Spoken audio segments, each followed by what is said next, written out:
libérateur du Gabon. Vous êtes le libérateur du Gabon parce que, à travers les actes que vous posez au quotidien, nous restons une dynamique de changement. À travers les actes que vous posez, vous faites trembler les dynamiques logistiques. Mais il reste à travailler. Le Gabon est un pays dont il reste beaucoup à faire. Ici, à Mukumbi, les populations sont indignées des passages de vos prédécesseurs qui viennent ici avec de beaux discours, mais ne disent pas des choses palpables et concrètes. Des discours qui restent toujours une illusion, un nuage.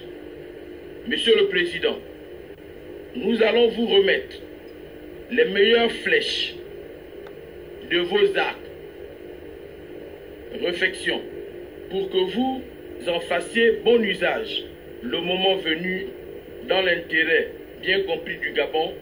C'est pourquoi les populations de notre regroupement vous exhortent à être candidat à la présidentielle de 2016. Je vous remercie.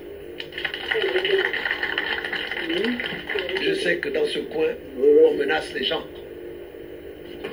Donc vous êtes des courageux parce que malgré ces menaces, vous êtes venus nous écouter. Vous savez, nous ne venons menacer personne. Nous ne venons menacer personne. Ni un député, ni un sénateur, ni un ministre. Nous avons affaire à Ali Bongo, pas à ces gens-là. Donc nous ne sommes pas en campagne de députés. Nous ne sommes pas en campagne de sénateurs. Je ne viens pas ici mener une campagne contre un député, ou contre un sénateur, ou contre un élu local, ou contre un ministre. Je viens ici parce que nous avons affaire à un président qui menace notre pays. Ça ne va pas. Même les ministres que vous voyez là, les plus intelligents, savent que ça ne va pas. Seulement, ils défendent leur gagne-pain. Ça aussi, je peux comprendre. C'est pour ça que je dis, je n'ai pas de problème avec eux. Aucun problème. J'ai un problème avec celui qui empêche le Gabon d'avancer, qui a mis les Gabonais dans une situation d'humiliation où ils sont commandés par quelqu'un, on ne sait pas d'où il vient.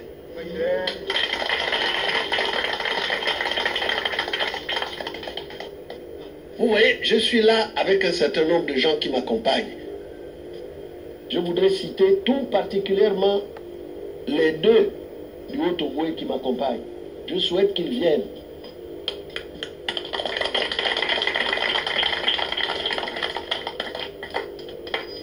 Vous voyez, celui-là, c'est M. Philbert Anjembe, ancien gouverneur de la Banque centrale de toute l'Afrique équatoriale française, de toute l'Afrique centrale. Il est de Bongoville. C'est un Mouteke. Et il vient vous dire des choses que ceux qui sont ici, qui ont peur, n'osent pas vous dire. Parce que c'est des peureux. Voici un autre ici. Il s'appelle Gwenini Joël. Il est de Konja. Il est là. Ces deux sont du Haut-Ogooué. Je vais leur donner la parole 2 minutes pour qu'ils vous disent eux-mêmes qu'ils sont fatigués avec le petit là-bas et vous voulez le maintenir ici.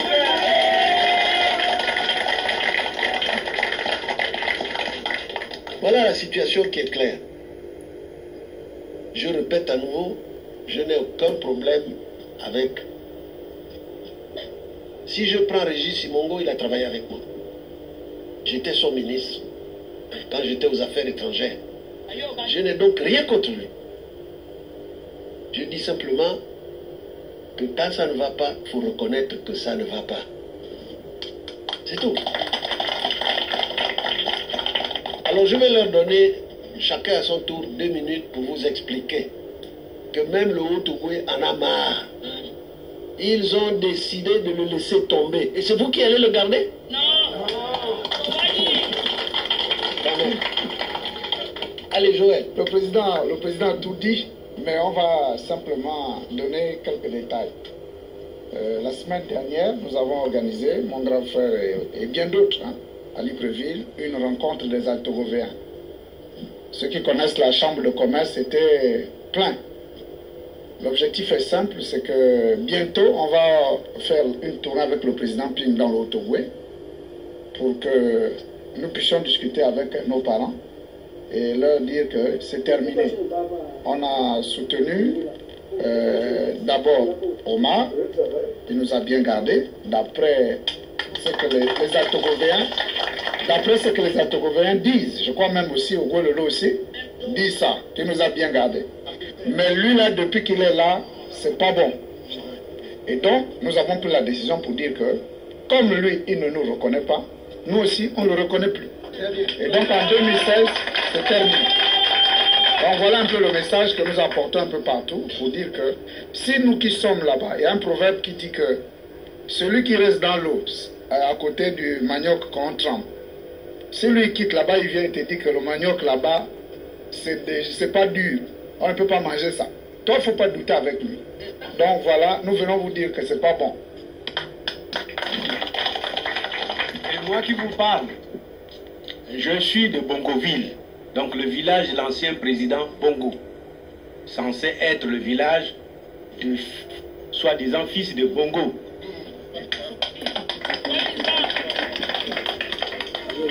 J'ai travaillé avec lui, à l'OPRAC par exemple. J'étais avec lui, il était PC, moi j'étais directeur général. Je sais ce qu'il est. Et moi, j'ai dit aux gens que ce n'est pas la personne qu'il faudra garder. On ne peut pas la garder. Ngoulakia qui vient de partir, c'est mon petit, c'est l'enfant de mon oncle Ngoulakia. Donc je suis son père. Donc lui aussi un enfant, il a dit que lui aussi il ne reste plus. Il ne reste plus avec ce petit Ali. Je ne vois pas pourquoi vous, ici, dans le Ouélolo, vous allez dire nous gardons. Nous on a rejeté déjà dans tout le Haut-Ogooué. Le Haut-Ogooué bout déjà. Partant de Bongoville jusqu'à Lekoni. J'ai reçu tout le monde là-bas. Tout le monde, les vieux, les jeunes, les femmes, tous disent nous on en a marre. Nous attendons que vous nous amenez M. Ping chez nous. Et nous nous sommes préparés pour ça. Ne soyez pas les derniers. Parce que ceux que vous suivez avant, vous nous suivez avec Bongo père. Mais ce n'est pas avec Bongo fils qu'il faudra rester. Il ne faudra pas rester avec Bongo fils. Il va nous amener le pays dans l'abîme. Nous ne voulons pas être les témoins d'un pays qu'il va amener à ce que nous nous entredichirons entre nous, qu'il y ait une guerre entre nous au Gabon. Il semble-t-il qu'il fait passer des armes ici. Mais ça va chez le Haut-Togo pour faire quoi? Il n'y a rien. Nous n'avons pas une guerre contre le Congo là-bas. On n'a rien là-bas. Pourquoi il fait passer des armes pour aller jusque dans le Haut-Togo? Il n'y a rien. Nous on attend ça ici. Ça passe par vous ici là. Nous vous demandons d'être vigilants. D'être vigilants. Il faut être vigilant. Parce que quelqu'un qui a tout perdu, qui est maintenant, qui va tout perdre, il est capable de faire n'importe quoi. Et vous ne restez pas les témoins de ce qu'il va faire, comment il va faire n'importe quoi. Ne restez pas ces témoins-là. Venez rejoindre les autres.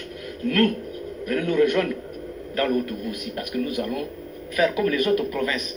Monsieur Ping a commencé dans le Wellington. Moi, j'ai été avec lui. Il m'a dit, viens voir dans le Wellington comment ça se passe. Les gens de Wellington m'ont dit, c'est toi. Nous te donnons la torche. Tu vas avec cette torche-là partout dans les provinces pour dire, voilà, c'est nous qui allumons là-bas. Ils ont allumé déjà la torche de dire qu'Ali doit partir. Ils l'ont allumé déjà là-bas, dans le Wellington. Et nous devons allumer la nôtre ici. Puisqu'il n'y a que nos deux provinces là sur lesquelles on dit oui, les autres disent oui, c'est vos deux provinces, le Ouélolo et le Haut-Togo qui gardaient toujours la main sur le PDG et sur le régime du PDG. Eh bien, s'il y a des problèmes, c'est nous qui allons souffrir. Donc, sortons déjà de là. Voilà le message que je voulais vous dire.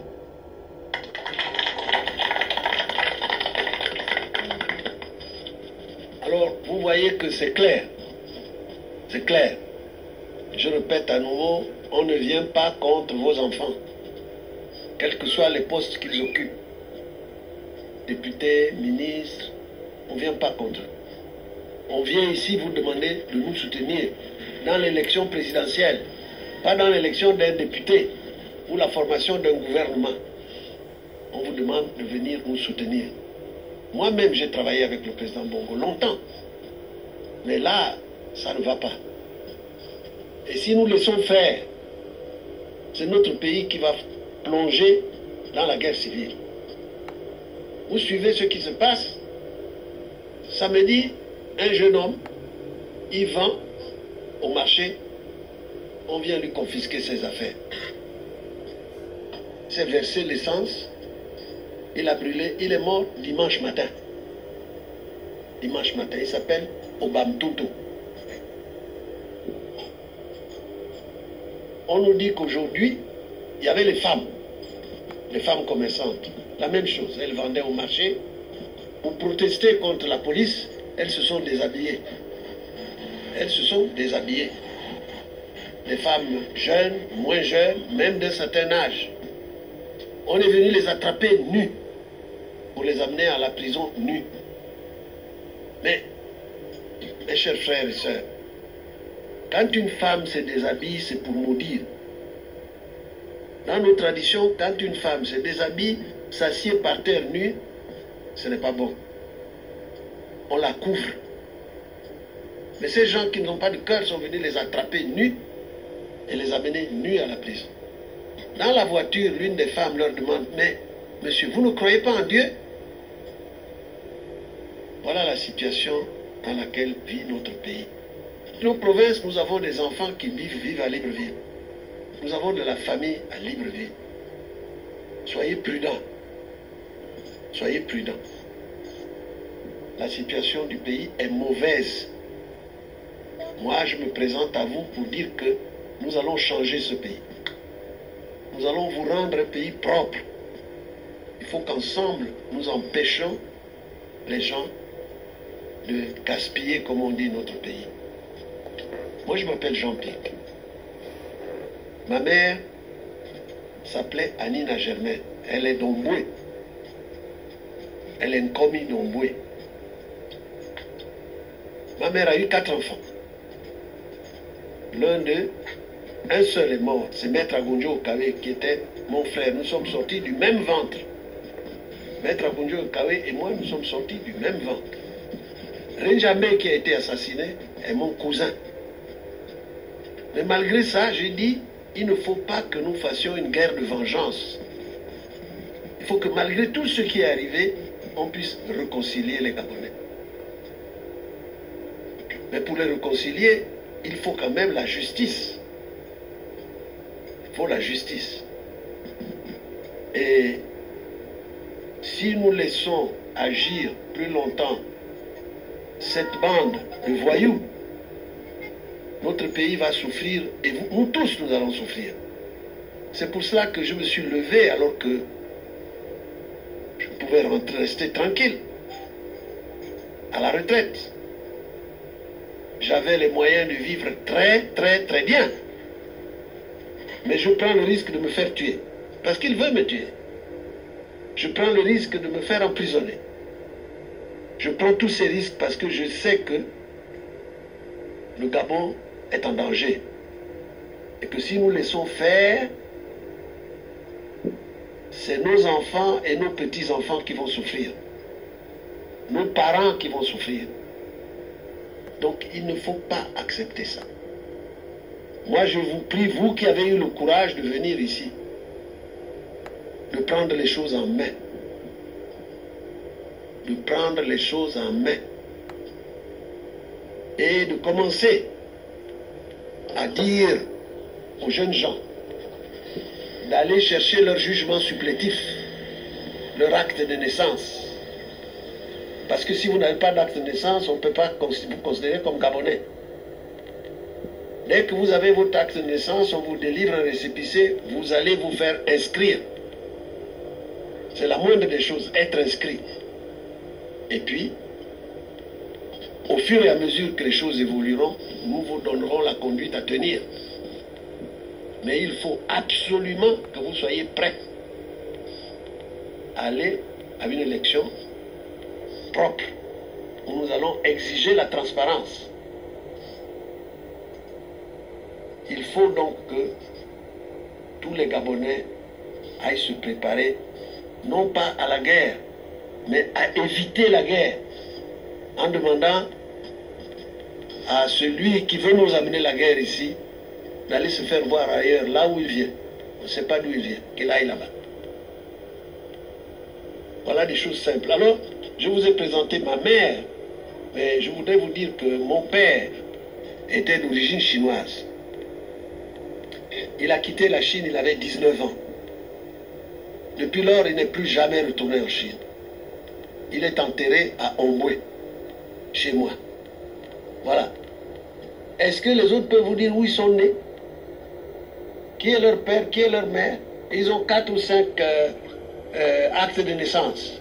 3 ou 4 actes de naissance. Chaque jour, ils en changent. Vous voyez, presque leurs propres parents ne les reconnaissent plus. Alors prenez ce que nous vous disons au sérieux. Ne vous laissez pas intimider, parce que c'est le Gabon. Il est question du Gabon. Il n'est pas question d'une plantation qu'on veut vous arracher. Il est question de notre pays, le Gabon. Donc il faut que vous preniez ça au sérieux. Il faut que vous preniez ça au sérieux. L'heure est grave. Il faut que les Gabonais se lèvent comme un seul homme et fassent tout ce qu'il faut pour changer notre pays. Nous sommes devenus ridicules. On se moque de nous partout.